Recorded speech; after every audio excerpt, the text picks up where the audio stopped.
This is the Certain Talk. Hello, everybody. This is Hugo Arena. This is the Certain Talks.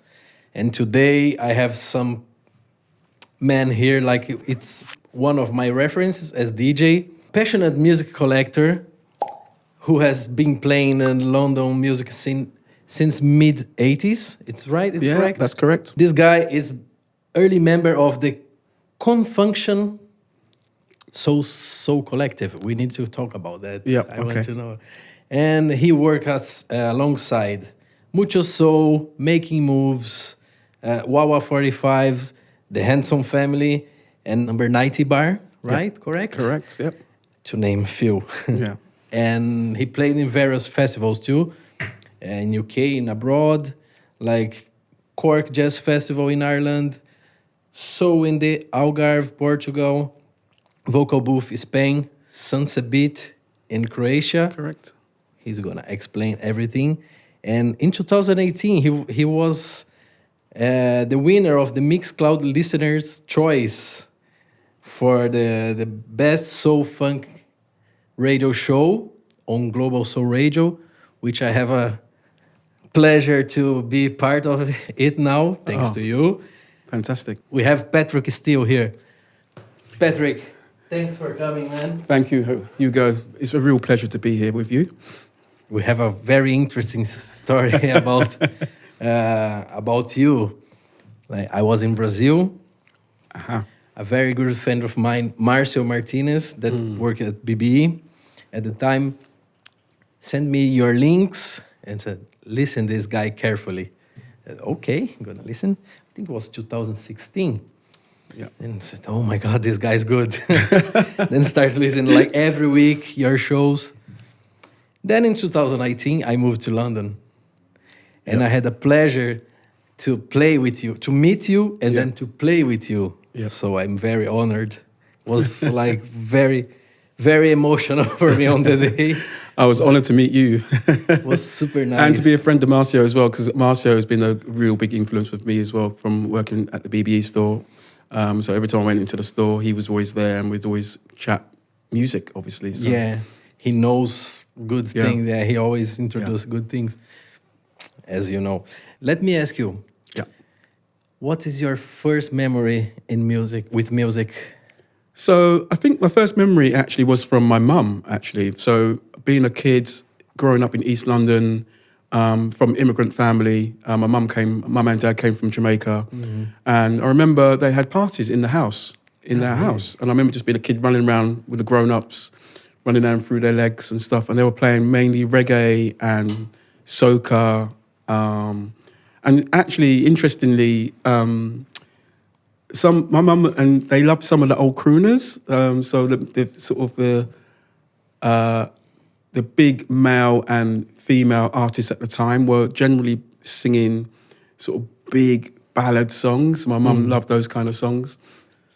So that was my earliest memory as a child, I think. And then as I got older, into my teenage years, I was influenced by all sorts of things like ska music, the specials, people like that, the beat, mainly coming out the Midlands, wearing two-tone clothes and that kind of stuff. And then I've got an older brother, and he introduced me to jazz and soul funk. Wow. Yes. And because he was older, he was able to buy music, and I was, we had, the first pieces of vinyl I ever saw was from him buying the music, actually. So yeah, that was my first. So the main influence is your mom and your brother, older brother. Definitely, yeah. Amazing. This is good. And so how do you become DJ? Right, okay. How do you become DJ? Yeah, so I think, if I remember correctly, it was my friend's 18th birthday party in her house. And she said to me, I'd really like someone to play some music for me. I'd never DJed before in my life. And I didn't have many records either. So what I did was, I borrowed my brother's records. He had a really good collection of jazz funk. Oh. So what I did was I had just one box of records, 12 inches and some albums. And I borrowed most of them from my brother. I played at her party in her house, and I'll never forget it. I had so much fun playing music. I couldn't really mix or anything. I hadn't, didn't really know what I was doing, but I just loved the fact that I was playing music and people were dancing, and it was a real high. And I thought, oh wow, this is incredible. People are actually dancing to what I'm playing, to my choices. Good sound system. Yeah, so it was a nice little sound system in our house, and that was my first memory of DJing. When was it? Oh my gosh! Sorry. So that was, I think she was 1 year younger than me, so I was maybe 18. No, I was 19 probably. So we're talking, oh my gosh. No worry. Nearly 40 years ago. Cool. That's giving away my age. Experience. This is good. Now, so this was your first party. Yes. Do you remember like your paid first party, for example, with vinyl? Yeah, so that probably would have been with the Confunktion guys, because I probably met those guys around the same time. We all lived in the same area. We all lived in the Walthamstow, East London area. So I knew them from school, but they were 1 year younger than me, I think. And they had already started this collective with DJing, and we're just basically doing warehouse parties. Okay. So we'd do a party every 2 to 3 months, but we'd make sure it was a big party. So we'd find somewhere, we would decorate it ourselves. We'd black out the windows. That's bringing our own booze, everything, bringing our own sound system, everything. We remember carrying big boxes into the places what we used. It'd be all around East London. It'd be King's Cross. It'd be all different parts of East London. And we just throw a party, and we'd advertise itself. We'd walk around giving out flyers. There was no internet. Well, the beginnings of internet, but in those days you had a handful of flyers. You'd hand them out. You stand outside a club in the rain, cold, hand out some flyers to people and try and drum up the trade. And it was legal, or kind of semi-legal, I would suggest. Probably mainly illegal, to be honest with you, because we didn't have a license. We never had a license back then, so we weren't probably illegal, to be honest with you. But no problems. I think we were raided a couple of times. I remember police turning up a couple of times. We had to stop turning music off, and they confiscated our booze. And we had to be not the equipment. We was lucky we didn't take our records, but those days, it was quite scary, because sometimes the police would turn up, and that was it. The party was over. Yeah. So you cannot fight with them, right? But that was part of the fun of it. Actually, it was like we knew sometimes we have a really good party. We have 1,000 people there, all dancing all night till 6 a.m. in the morning. But that was the fun of it. You never knew whether the police would turn up or not. So, it was like it's always alert.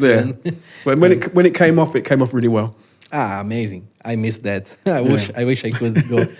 So, when you start to collect vinyl properly, do you remember this? Yeah, it's probably after that first party I did. Actually, that's probably when I first really started seriously thinking. Right, I'm going to start buying my own vinyl now, not just using my brother's vinyl at parties. So, I think after that was when I started really going into Soho, into all the old school record shops that used to be in Soho. So all those amazing record shops, Groove Records, and God, I can't remember all the names now. Unity. There were so many all around the Soho area, all around sort of. What was the names of the roads now? I can't remember the names of the roads now, but like Reckless. Yeah, Reckless Records, all that area. That area. Yeah. Like Sounds of Universe. These are quite new, right? Not recent, but Sounds of Universe came a bit later, but there were many. There was must have been about Sister Ray, 8 to 10 record shops around there. Yeah. That area. All that area. Yeah. But different names, different shops. Yeah, exactly. Black Market Records. All those record shops were there. Nick Black Market. Yeah. Drum and bass guy. Yeah, exactly. Yeah, I met him in Brazil, I think. Oh, right. Well, it was amazing. nice, yeah. Yeah. Oh, I wish I was in London. Those were the days, yeah. So you go from one record shop to the other. So if you couldn't find your record in one shop, you check the other shop. If they had it, if they didn't have it, you check another shop. And you'd literally walk around the whole of Soho to each shop, trying to find the records that you wanted.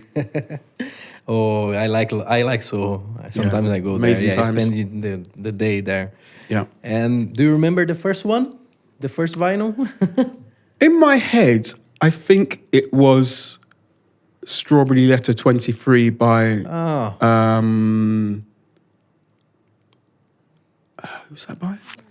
Yeah, I know. I have Brothers Johnson. The Brothers Johnson. Yeah, I have 3 of this record. Right. I don't know why. Every time I see, I So buy it. in my head, I think I bought the 7-inch of that. Yeah. The little 7-inch of that record. And I'm going to stick with that because that's the one I actually really remember buying. It might not have been the very first one, but it's the one I really remember buying because it was such a great record. And it's a sample from Otis. What's it? Shuggy Otis. They used the Shuggy Otis song to make that song. So, and I found that out later. I never realised that was a sample from another song. I didn't know that. Yeah, so Shuggy Otis did that song originally, early 70s, 74, 75, I think it was, and then they copied it to make that song. It's like a cover, or they sample some part? I think it's a cover rather than a sample. I think it's more of a cover in those days rather than sampling. I'm going to check it. Yeah, check that out. Check out the original. Obviously, you play digital, right? Too. Now I do, yes. Now yeah, you yeah, play, yeah. But mainly was vinyl all Yeah. the time. Why vinyl?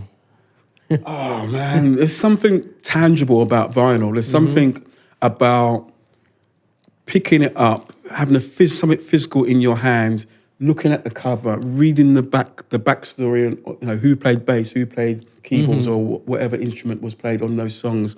Something about the picture, the artwork, and even the artwork. I've got books at home from Blue Note. Just on the artwork, just on literally a book this thick, 2 inches thick, just on Blue Note artwork. And I got one on Jazz Funk Records as well, actually, where it just literally talks about who the artists were, who made the paintings, who drew these amazing pictures, or who took the photographs of the artists. So it was just about that tangible, and then taking the record out the sleeve, cleaning it down, putting it on the turntable, the whole art of doing that. Rather than now, you put a USB stick in, you twiddle the knob, and then you press a button, and it the music comes out. But there's something more physical and tangible about that's what I loved about it. And that's how it's the beauty of that. And I think if you started with that, you can't ever get away from that. That's how you started playing music. So for me, that was my first love. Yeah, amazing. And I'm seeing you are looking. Did you bring something, right? I brought a few. I brought a couple of records to show you. Do you want to talk about one or two now, and then we? Because I was thinking about you, and because you're Brazilian, right? Oh. So I brought 2 of my favorite Brazilian records from Brazilian artists, I should say. The first one I brought was a woman called Tanya Maria. Now she is a piano, keyboard, and vocalist. I remember first hearing this record. This is from 1983. And I remember seeing her at the Jazz Cafe in London. She came to London. So good. And she was amazing. And just a brilliant record. The whole record was amazing. And it was on Cork Jazz label. And even though in these days, the records came with like so much information, you had, this is the original. So it's not even the cover. It's not the. I think this got reissued. This is the original. $4.99 I paid for this back then. $4.99. Yeah, $4.99. It's got all the words. It's even got pictures of her on the studio. It's beautiful. And it tells you, a bit of history about who played the record. The studio has a picture of the K Jazz studio in Brazil where she recorded it. I think was it recorded in San Francisco? I can't remember, but it's actually in Brazilian. In Portuguese. Obviously. Okay, yeah. And just a beautiful record. So I brought that one along with me. Which one is your favorite in this one? The track? The track, yeah. Come With Me, I think. Come With Me. Yeah, it's my favorite. Beautiful. Track. And when I saw her play, she was playing 2 keyboards. She had one keyboard here, and it's just playing at the same time and singing at the same time. She just blew my mind. I thought she was just amazing artist. Oh, Jazz And Cafe. the other one, Jazz Cafe. And the other one is Azimuth. This is actually their second album, I believe. October was their second album they released, but it was so different. Yeah. And the titles, the song I love on this one is called Papa Song, and it literally is just keyboards, bass, and drums, and a little bit of percussion. And it's so different. It's just such a heavy tune. And when you heard this tune, everybody danced. I love Azimuth. Yeah. So I know it's one of your loves. And again, this is a record from, I can't remember when this came out. Again, maybe late 70s, early 80s, I can't remember. 83 or no? Was it 80? It's on the label, maybe. Maybe on the label. I can't see it now. This is the repress, right? This is the repress. I bought the repress because my copy was Mm-hmm. not good, so I bought the reissue, which they've remastered it and everything. So it's a really good sound. Yeah, so it looks brand new. Yeah. Oh, yeah. Maracana is beautiful. It's a beautiful record. They both are. Oh, carta pro Ayrton. Yeah. But they did a song. The first time I ever heard Azimuth play was they did a song called Jazz Carnival. Oh, and that was, I think, was their first song. It was about 9 minutes long, and whenever you played that song in a jazz club, everyone went crazy. It was just, and you can still play that song today, and everyone will still go, "Wow, what an amazing song!" Yeah, they're ahead of their way ahead of their time. I cannot show you. Way ahead of their time. My mom is a very nice person, like the drummer, and all of them now. Kiko is the keyboard. Yeah. The bass is Alex Majeros. Alex Maleros. Yeah. Yes. Yeah, which is father of Sabrina. Yeah. Oh, but they've been touring again. They've got back. They've started touring again. So I've seen them about 4 or 5 times now. So every time they come to England, I'll go and see them because they're just so good. Yeah, they played in the Honey Scott, right? Yes, the last time. Yeah, I missed that, but I saw in Brazil with Marcos Valle. Yes. Before I come to London. Wicked, amazing. It's perfect. It's perfect. Cool. So the Brazilian. So I thought I'd bring a couple of Brazilian songs for you. Amazing. Will you show some more? Yeah. Okay. Up to.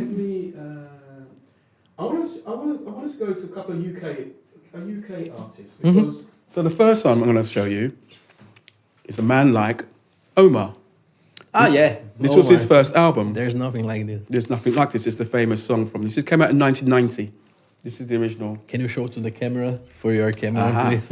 Show it to camera. Thank you. This is Omar looking very young. And the reason I pulled out this one was because at that time in 1990, when this came out, the UK soul scene was really strong. There was Omar, there was Loose Ends, there was a few bands around that were just making brilliant music. And I know that There's Nothing Like This is the most famous track off this album, but the actual album is really, really good. It's really funky. It's really some really funky tracks, which I actually like to play some of the other tracks for me because There's Nothing Like This it's kind of mellow. It's kind of a mellow song. Yeah. But there's some really good funky tracks on this. And the other reason I like this album is because he not only does he write all the songs, he plays all the instruments. Such a talent. So for me, I wanted to just highlight the fact that the British scene was really strong back then in the early 90s. And the other big classic was Freeze, another British band. Again, 1980, a bit newer, but again a brilliant album. Yeah, you know, that came out. Fantastic musicians and brilliant. The whole album. Everyone knows the song Southern Freeze, but the whole album is brilliant. They have way ahead of its time. So I just wanted to highlight some of the British stuff that was around at the time in my early days of playing vinyl. Amazing. I love it. Yeah. So far, so good. Good. I'm glad you like. Yeah. And what's for you, Patrick? Yeah. Like, what makes a great DJ? That's a good question. I like this one. What makes a great DJ? I think, first of all, a DJ, it depends. I mean, some of the DJs I've heard over the years are just... If I give you an example, so for me, a great DJ is someone like Paul Trouble Anderson, rest in peace, because he's passed away now, but he would just take you on a little journey. Okay. So not only was he a talented mixer, when I first saw him when he used to do the Loft, it's his famous club, the Loft in Camden, he used to have 3 turntables set up. It's the first DJ I ever saw do not just 2 mixing perfectly with 2, but mixing with 3 turntables. So for me, that blew my mind when I first saw him do that. Secondly, he could dance, which actually, it made a difference because he knew whatever he's playing, if he wasn't dancing to it, no one else is going to dance it. Because he's a dancer, first and foremost, he was always playing something that the whole crowd would dance to. So he kept everyone on the dance floor, always dancing, and he'd always take on a little journey. So the music would just be brilliant. So he started off with jazz funk, that kind of style. He moved into soulful house later on, but he would he'd always play brilliant music, and I was always learning from him. He'd play songs I've never heard before. I was like, well, it'd always just be such a good night out going to his club, and it'd be every week on a Wednesday night. Oh, Wednesday night. Yeah, most of the clubs back then, interestingly, in London back then, you didn't really go out on a weekend. It'd be a Sunday, a Monday, a Tuesday, or Wednesday were the best nights because that was less commercial. Okay. So it's less commercial. So for example, I'll go out on a Sunday afternoon to be Dingwalls. So it'll be Giles, Patrick Forge, those guys. Monday night it would be at the Blue Note with, I forget his name. It's now OBE. OBE. No. Always forget his name. Norman J? Norman J, thank you. Norman J, yeah. Norman J used to play on a Monday night at the Blue Note, which back then was called the Bass Clef before it became the Blue Note, and that was in Shoreditch. It was the only place in Shoreditch then. It was full of warehouses, and before now they pumped a lot of money into that area, so there's lots of bars and clubs around here. But back then he was on a Monday night. Sunday was Giles and those guys, Giles and Patrick Fords for jazz. Monday night would be Norman J playing these little 7 inches, and then it'd be a total night of learning music again. You know, Tuesday night might be Paul Trouble somewhere else. You know, every single night would be these amazing DJs. During the week. During the week, because it was less commercial, so we'd go and dance. You're talking about like 90s or... Yeah, so it'd be throughout the whole 90s really, and early 2000s I think, yeah. That era. I wish I could be there because you're describing good things. Honestly, Hugo, you would have loved it. You would have been so good. You would have loved it, honestly. So this is like it makes the DJ for you. Like it's the ones that used to take in the DJ. Yeah, the ones I learnt from were the guys, and actually Kiss FM at the time was the pirate radio station back then. So the best DJ used to be actually on Kiss FM. Weirdly. And so all those guys I've just mentioned were all on Kiss FM. So they do a radio show, and then you'll see them in the clubs. So they'd be playing similar music, and then but back then you could tape the radio show and try and find some of those songs in the shop. It's the Shazam of the time. Yeah. Cool. So can I ask you now, what is your greatest strength as DJ? It's really hard to big yourself up, isn't it? I think I've learnt from people like Paul and that, and I think I'm a party DJ. Lots of people have said that to me in the past. They said to me, what you're good at is coming on, say, not necessarily being the headliner, but you're the DJ who's really good at getting that party started. So I think I'm good at that session, the kind of 9 to 11 session. Not necessarily the last 2 hours, but maybe that in-between session where the party's just beginning to warm up, and then I'll come up and really take the crowd to the next level. So I think I'm good at that. That's what I think I'm good at. Amazing. So this is your differential from one other I DJs. think that's what sets me apart. I'm good at that section of the night where you need to take people to that level where they want to dance. Maybe they've had a couple of drinks to relax, but I think that's where my strength lies. Amazing. So if you could, like, for example, play back to back with one DJ, alive, not with us anymore, past, future, whatever, who would be? I'd love to play with Paul. Yeah. I think now I actually like people like Johnny Reckless at the BB store, and Jeff Higgins, who works there as well. I've played back to back with Jeff actually, and weirdly at Johnny's birthday earlier on this year, I played back to back with Jeff, and afterwards Johnny was so impressed. He said, "Right, I want you two playing back to back again." So we just seem to have the same vibe, and that was a really nice evening. Yeah, so everyone was dancing, of course. So I think, who else would I like to play back to back with? That's a good question, actually. Yourself? Oh, thank you. I've played back to back with Tunesmith a number of times with Joan. With Joan. Joan and I played back to back many times. We did some radio shows together actually. So we we gel, I think, in terms of our musical knowledge, in terms of what we like. Yeah. Particularly on the broken beat side, we kind of like the same similar stuff. So going back to back with her was always a good session with her. Yeah, Joanne's amazing. Yeah. I think was your project with her in that I played, right? Yes, the first that was time. our original project. Was Bring Your Own Vinyl. So that's how we first got you involved in playing music together. Oh, so nice. Yeah. Yeah, that day I met Shanaz, I met, I think, Trevor, Chris. Yeah, I think you met the whole crew that day. It was a good day. Yeah. Good day. And so, Paul, Johnny Reckless, and Jeff, of course. You mentioned myself. Thank you. And Joan. Yes. Yeah. These guys are so only good. We can make a lineup like that, and it's gonna be. It's funny because when I look at some of the big name DJs, so when I go to some of these festivals, you see the really big names like Oson Lade or Charisma or Ron Trent. Some of these really big names that I love them. Don't get me wrong, I think they're amazing, but I don't think I want to play back to back with them. I think I'd rather keep it close to home, like our homegrown talent, because we've got so much talent here that might not get those same opportunities, but they are just amazing DJs. Yeah. Nevertheless, so have. It's unanimous. I think. Moody Man. Yeah. Everyone said, not me. Yeah. Moody Man, Theo Parrish. Yeah. I think. These both, everyone that I talked, they said Moody Man and Theo Parrish. And then I said to them, go to Rich Medina a little bit. Yeah.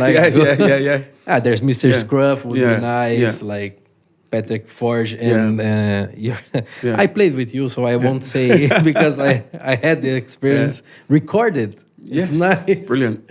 So, these kind of people... there's thousands. So it's amazing. When you mentioned Rich Medina, he's one of my favourites actually. I shouldn't forget him. And DJ Spinner, he's one of my other favourite DJs actually. Over the years, for me, they're consistent. There's some up and coming DJs that I like. There's a guy called is it Roch? David Roch? I can't remember his first name. He's really good. I saw him recently. Young Pulse, the French guy, I thought he was really good. There's Masala, Karma, Karma Masala from the Netherlands. They were brilliant together. So there's a batch of DJs that I think they should be there now. They're coming up. They're coming through. So, but some of the bigger names like the Americans, the Rich Medinas, the the Spinners and all those guys, they're amazing as well. Ash Lauren, she's up and coming now. And out of Berlin, Lakuti. She was amazing the last time I saw her. So, again, I don't want to go back to back with them because on their own, they're just amazing. Yeah, you learn a lot. But I learn from those guys. So, Yeah, that was for me in Rotterdam when I've been for the first time. Yeah. Would be Glen Underground. Yes. But he canceled the visa. There was a problem and they put Rich Medina. And that was my first time. It's not a bad replacement. Yeah, and then the guy is so nice. Yeah. And he started to play. I said, oh my God, what is this? What is this? What is this? Shazam. There's no Shazam. Exactly. And then I had a talk with him.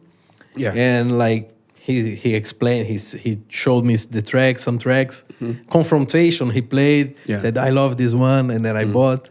So this kind of DJs for me is the best. They introduce you new music, right? Exactly. What I like about those guys, they don't play the same set time and time again. You're always learning something new from those guys. And Rich Medina, he's brilliant on vinyl. Yeah, brilliant on vinyl. How many records do you have? Ooh, I've never counted them properly. I don't think I've got an amazing amount. It's probably about 3,000, something like that. It's not. It's a lot. It's not but some of those guys like Norman J. They have to store their records in a warehouse. They have so many. They've got 30,000 records. These kind of figures. I'm nowhere near these figures, but I think what I have is what do you really love, and just then what I really love. Yeah, I'm in a flat. I'm in a small flat. I haven't got the room. That's the problem. Storage is the problem. Yeah, storage is the problem. But I'm still buying. So we never stop. Never gonna stop. So. Yeah, I think we were talking about Rich Medina. He said he has 60,000 or something like that. Wow. And every time I see this guy playing, he doesn't repeat. So this is amazing. Like, this is good, like, right? like that. Yeah. I'm trying to get in this level, but it's expensive. Yeah. And I need time, of course. And But you know what you can do is sometimes, you know, you have an album like this and you play, the main track is Southern Freeze, but, you know, there's 10 tracks on here that are all really good. So what you do is you play a different track and everyone goes, I forgot about that on the album. You play the B-side of a track.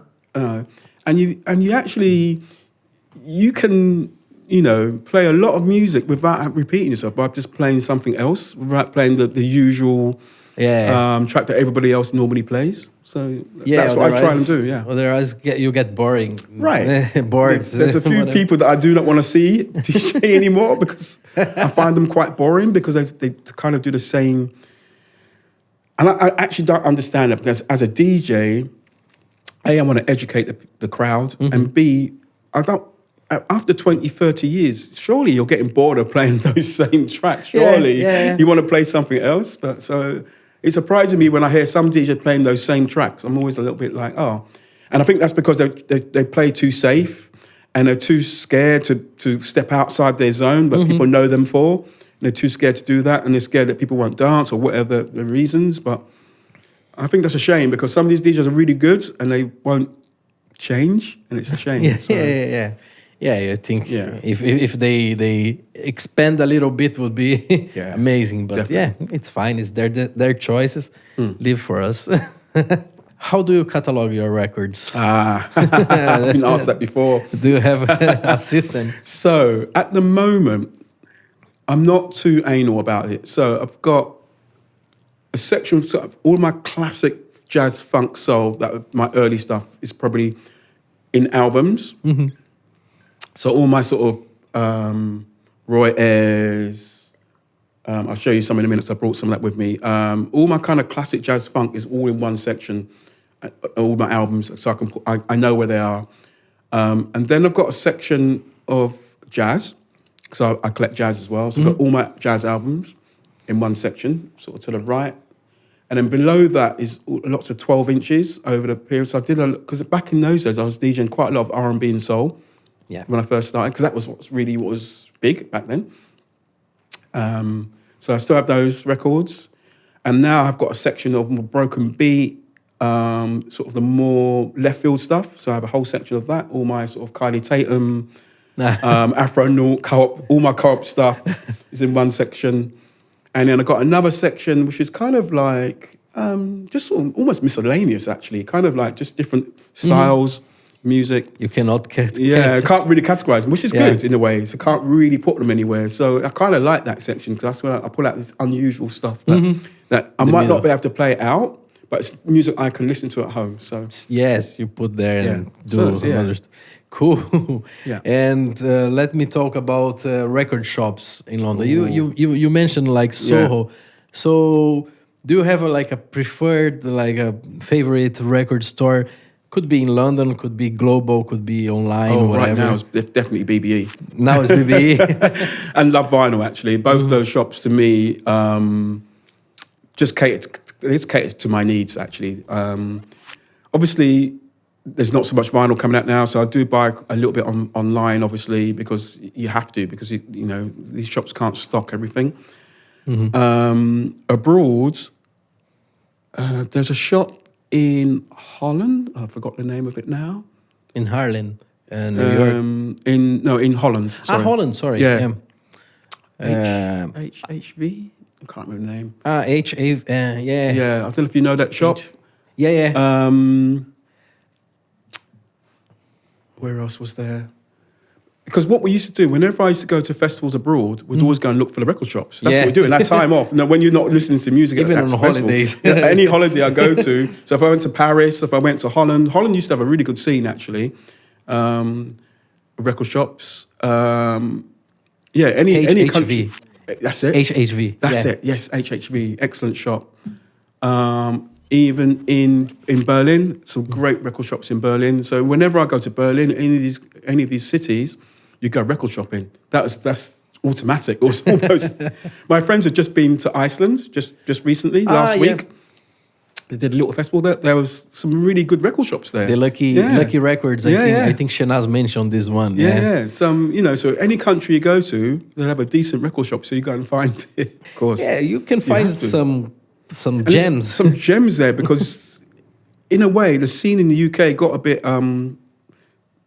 I don't know the word really, because there was no scene anymore because everyone sort of knows what's worth money. So then Discogs came along and all the prices went up. And so people kind of knew where to find. So me now, I kind of go to charity shops even. And you'll find little gems sometimes in the UK. But the scene's kind of died. It's a shame, it's died a little bit. But BBE, because BBE has they've had amazing guests there all the time. They've had, people, Oshalade's played there. Kenny Dope, Louis Vega. All these amazing artists have all played there. So for me, it's a brilliant shop. It's got a bar. It's got food. Yeah. It's a very nice it's venue. Relaxed. It's a really nice venue. It's complete, right? Yes, you have exactly. everything there and good people. And good people. Always. Yeah, exactly. So show me the records you asked me.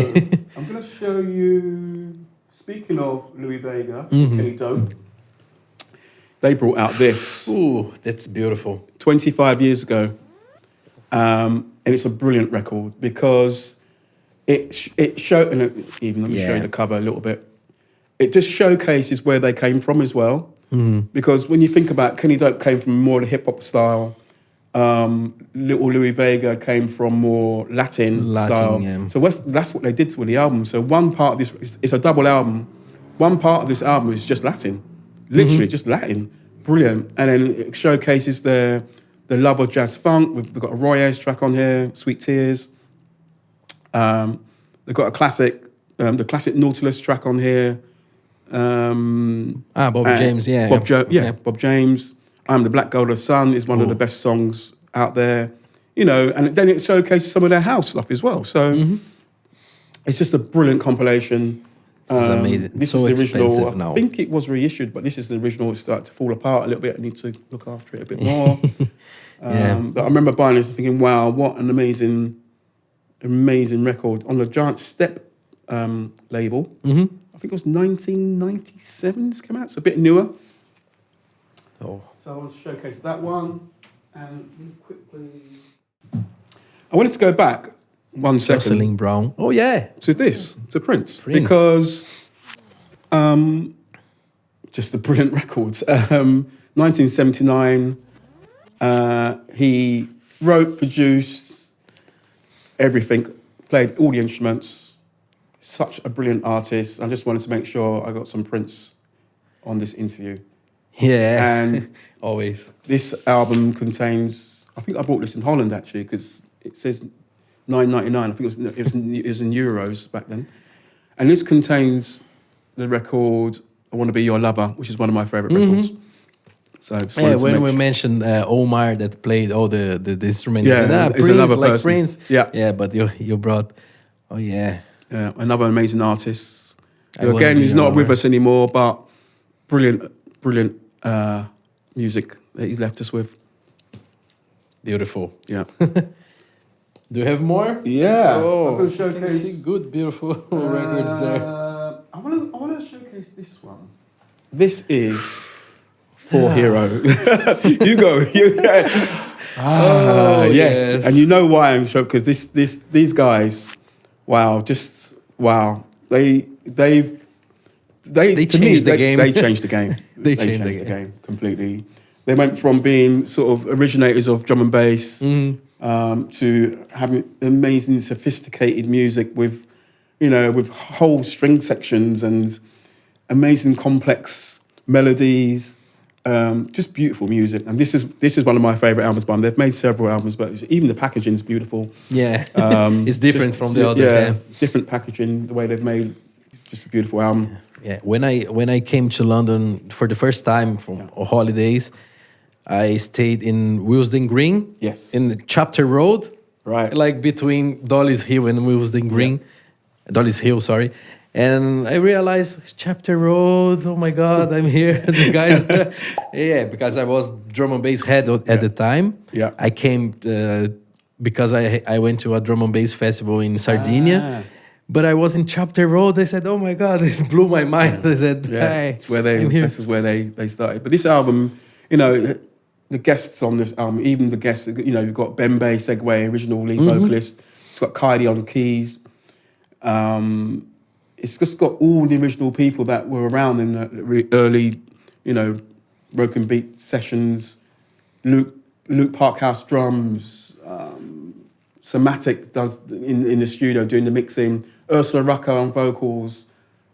Just some of my favourite artists on this album. Is amazing. Good crew, and of course Digo and, you know, Mark Mack. Yeah, Sage is in this album. I don't remember. The what, sorry? Sage? Yeah, possibly. I can't remember if he's on there, actually. I need to reread it. He possibly is on, but all the original people were on there. Quasi Mensa. Yeah. Somatic, yeah. Yeah, Somatic was always their producer around those days.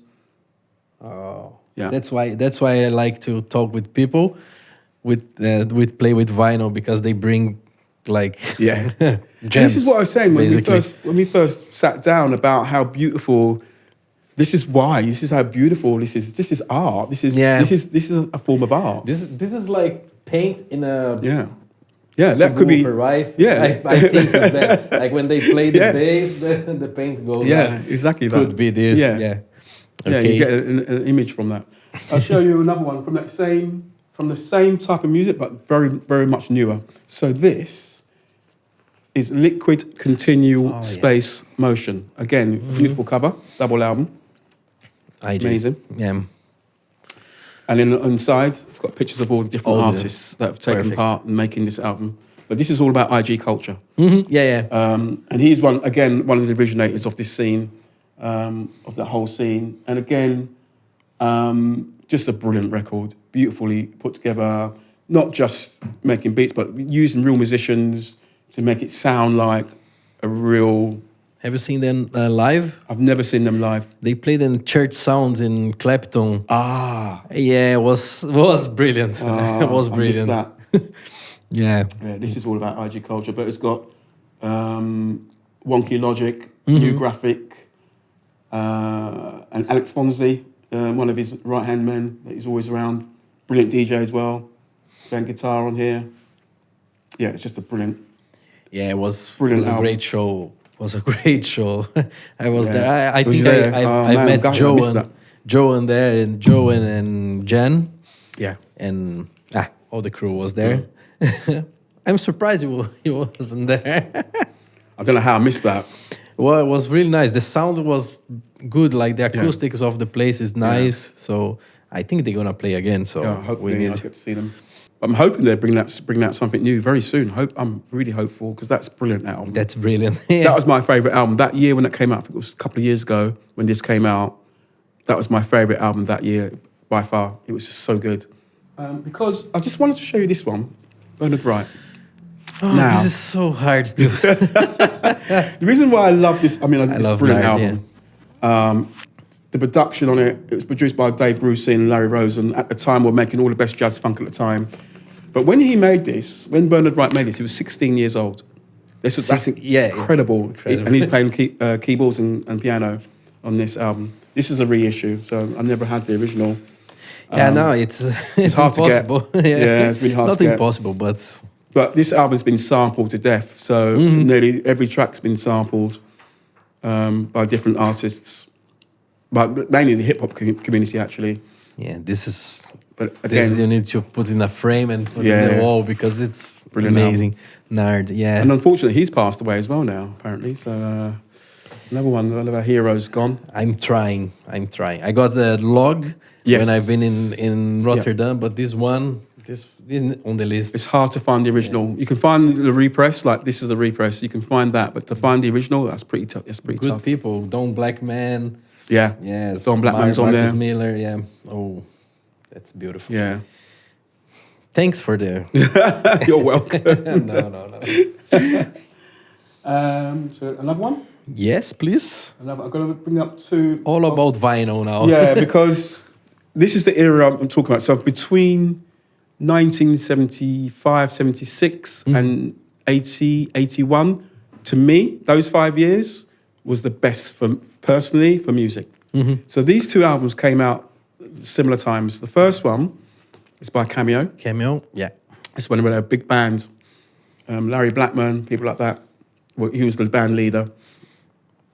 Now, this came out in let me remember. I'm going to get this wrong. I think it's 1980, this one. Or was it 79? I can't remember. But it has a track on there called The Sound Table, which is the name of the Sound album. Table, the album, okay. Brilliant. But another track on there called Freaky Dancing is also Freaky Dance. brilliant. Is this one there's Funk? Yeah, it's really funky. Yeah. Yeah, pure funk.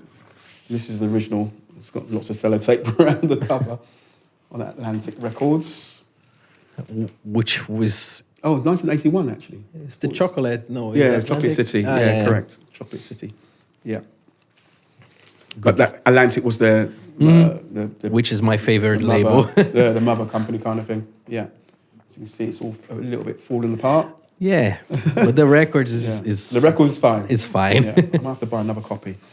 And the other one I want to show you is a group called Pleasure. Pleasure, Because at the time, Pleasure was one of my favourite bands as well. So Pleasure, Cameo, that whole jazz funk era was my...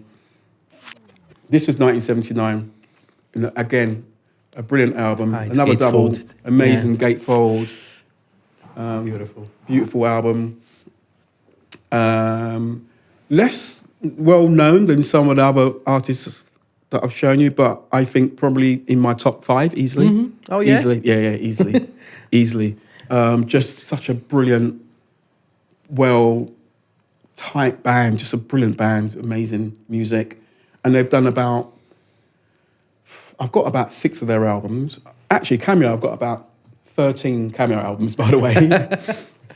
You really like. Yeah, I you just like really them. like them. Yeah. One of my top 5. I've got about 6 Pleasure albums, not all of them. Which this is brilliant. Which is the track you liked on this one? Oh, this one was Future Played to Now. Death. At the time when it first came out, Glide was the track. Yeah, I have the 12 inches. Yeah, Glide was the track that everyone played. But actually, the rest of this album is actually brilliant. Some of the slower tracks, Strong Love, Ports of Old Flames, brilliant. Future Now is brilliant. It's not one bad track on there. Yeah, it's just a brilliant album. Yeah, it's just photo. Yeah, again, great pictures. And in those days, there were always quite big bands, and there were always 9, 10 people in a band. Yeah, like it's War. War is a big band too. I don't remember if it's like Massive. a lot of integrants. Again, my favourite era. So Donald Byrd, Beautiful. Places and Spaces. Again, the whole album, amazing. This is the reissue, I think.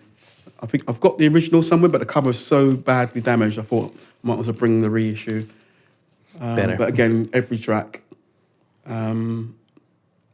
Produced by the Mizell brothers, who produced quite a lot of stuff around this time.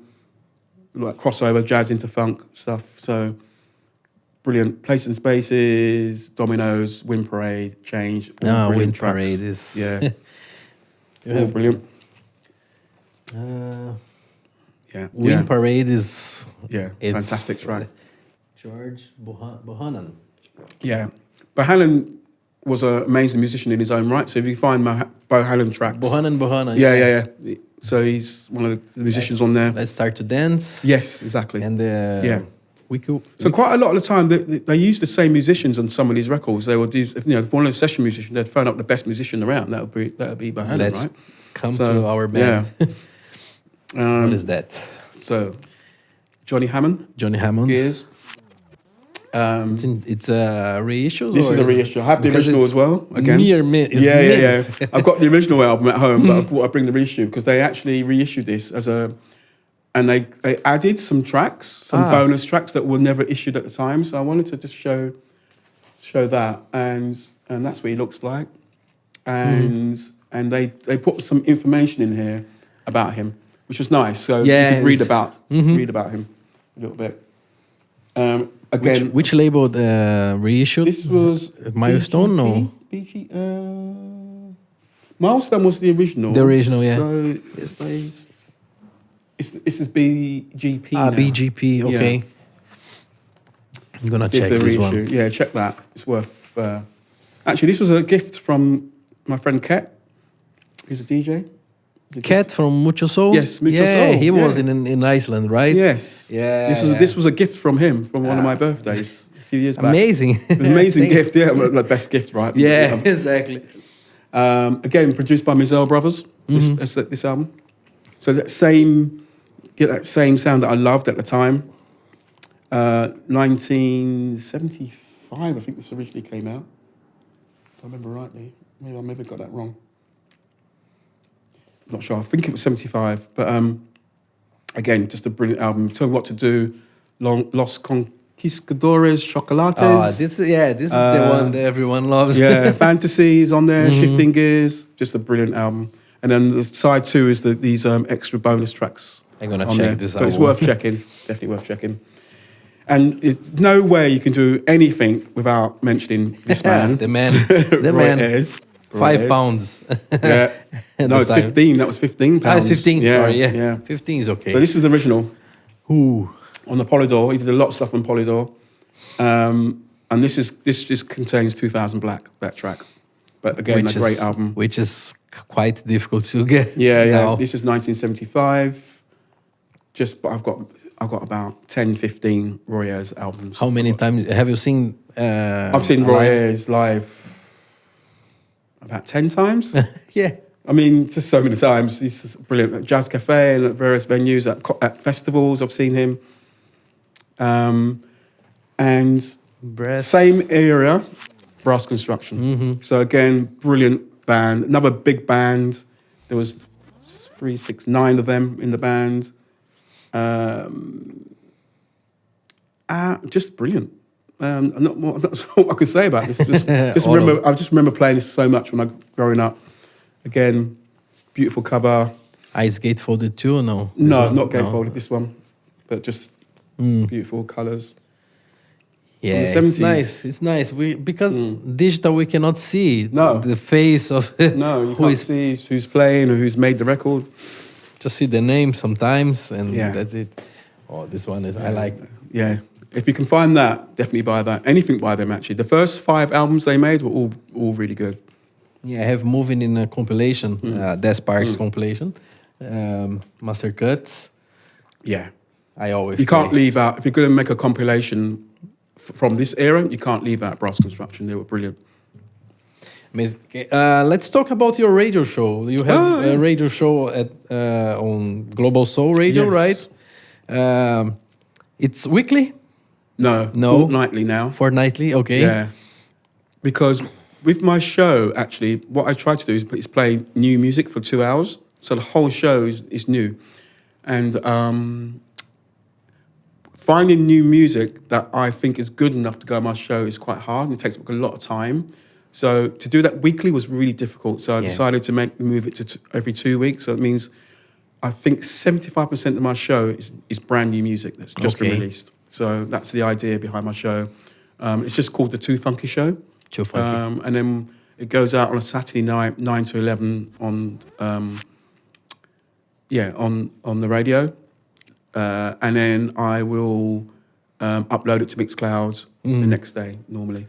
Amazing. And you have another one. Yes, so I got one just called Jazz Vibes, which is just me. It's just my love of jazz. I didn't want to, because my normal 2 hour show doesn't have a lot. I don't want to put jazz in there really. It's not really it's meant to be funky. It's meant to be, that's the idea behind that show. The Too Funky Show is meant to be all about funk. My jazz show is just me. It doesn't go out on the radio. It's just me uploading to Mixcloud. And I just my love of jazz, so I tried to do that. And actually, my last jazz show was #1 in the jazz charts on Mixcloud. You see? Which is amazing. You're getting used to it. Because in 2018, you got the prize, so now the award, so now you're going to get it again. So I was I was so like, wow, just amazing. So it's getting good numbers on there on Mixcloud, so it's good. Yeah, consistency. Yes. That's the key of the. Exactly. So where we can find do you have like socials that we can find all? On all the socials. So on Mixcloud, on Facebook, on Instagram, you can find the links to all my shows. I can't spell them out, so I can't remember what they are. It's basically just Patrick. I'm gonna Steele. put Patrick here. Steele. I think if you use my surname, you generally find it.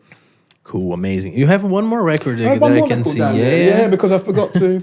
It's actually there's a picture of Louis Vega. Louis there. Vega, yeah. Because the reason why I brought this one is it's part of their compilation that BBE put out. They did a compilation of Masters at Work. So this is part one of that compilation, and I wanted to just to highlight this one because it was my I was really into funk, soul, jazz, and then I discovered house. Yeah. And actually, part of that discovery of house music was really Masters at Work. So from 1990 onwards, that was part of that real, like, I began to really feel house music and how good it could be and how danceable it was and stuff. And this was part of this combination. And there's a track on there called I Can't Get No Sleep. I Can't Get featuring No Sleep. India. Yeah. On the vocals. Classic. I love it. And actually, Barbara Tucker's on this bit as well. Beautiful people, yeah. So again, actually, this part of the compilation I love every song. So I wanted to highlight my love of house music as well, because all this what I brought is mostly soul and jazz funk and jazz. But I just wanted to make sure there's a house bit of music there. House music is really important. Registered. It's registered Amazing. as part of what I do now as well, what I play. I think this will be the first time I ask that, but can you send like for new DJs some message or something like that? Who is starting? I think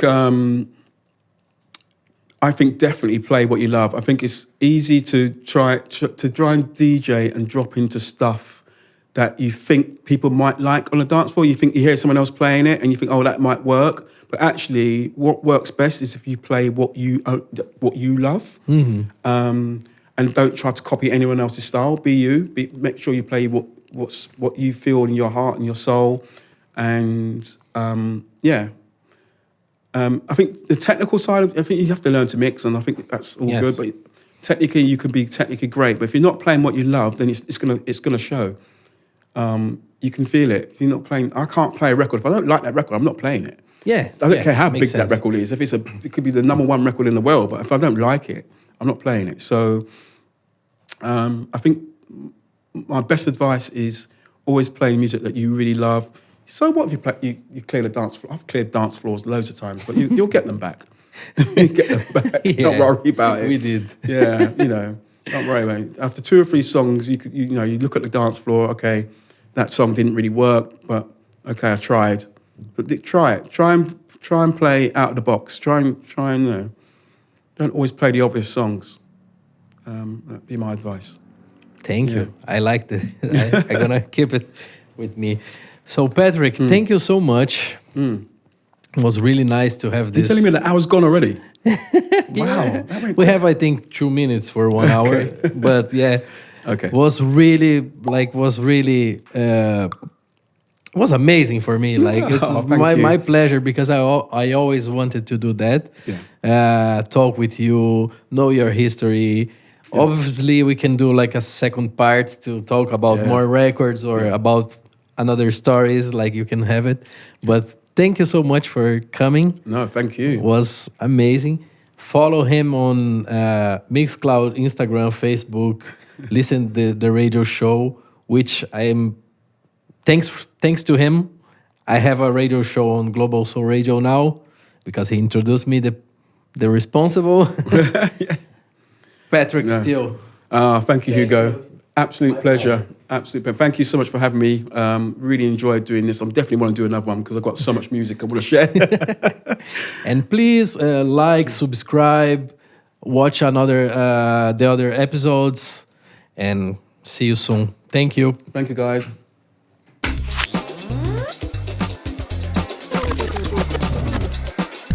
This is the Certain Talk.